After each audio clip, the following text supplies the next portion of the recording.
ဒိုလူငယ်များအားလုံးဟာလူမိုက်ခိုင်းများနဲ့တနည်းနည်းအားဖြင့်ပတ်သက်နေသူများကြီးပင်ဖြစ်ပါတယ်အထူးသဖြင့်ဗမာလူငယ်များဟာလူမျိုးခြားလူမိုက်ခိုင်းများကိုစိတ်ကုန်နေကြပါတယ်နိုင်ငံရေးရှင်တွေကလည်း YMBA ဖွဲ့ကြီးရဲ့ဝန်တာမှုလှုပ်ရှားမှုများခေကောင်းနေခြင်းဖြစ်သဖြင့်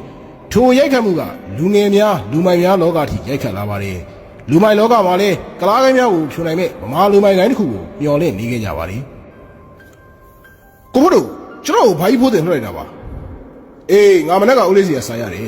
ဒါနဲ့မင်းနာမည်ဘယ်လိုခေါ်လဲစံမပါဟုတ်ပြီထိုင်ကွာအသားကမဲမဲလူကောင်ကတင်းညက်ညက်ရောင်ပင်စုပဲမဖြုတ်ရသေးထိုဆယ်ရော်သက်လူငယ်ကခိုးတို့ဇွဲမှာဝင်ထိုင်ပါလေ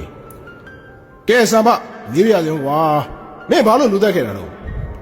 ကျွန်တော်နွားကိုလေးခွနဲ့ပြစ်ထိုင်တာမျက်လုံးမှန်သွားနေဗျပထမတစ်ခါကလေးကျွန်တော်ဒီကောင်လေးခွနဲ့ချိန်ပြီးဆဲသေးတယ်ဒီတစ်ခါတော့မရတော့ဘူးဆိုပြီးဓမ္မနဲ့ဝင်ပိုင်းထွက်လိုက်တာဇက်ကိုပြတ်ရောပဲဗျအေးကြိုက်ပြီကွာစံမဟုတ်ပြီစံမမင်းနဲ့ငါနဲ့တရွာလေးသားဆွေမျိုးတွေဆိုတော့ငါမှမင်းကိုကူညီရမှာပေါ့ညီကိုရင်းလိုပဲမှတ်ပါလေကွာ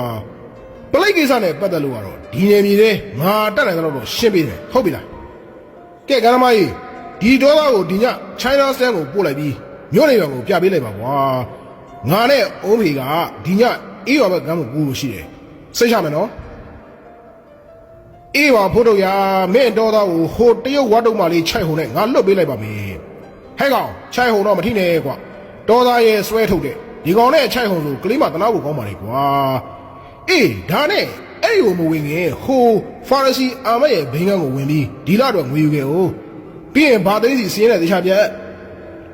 ဟုတ်ကဲ့ပါဆရာဖို့တို့ရဲ့ဟုတ်ကဲ့ပါ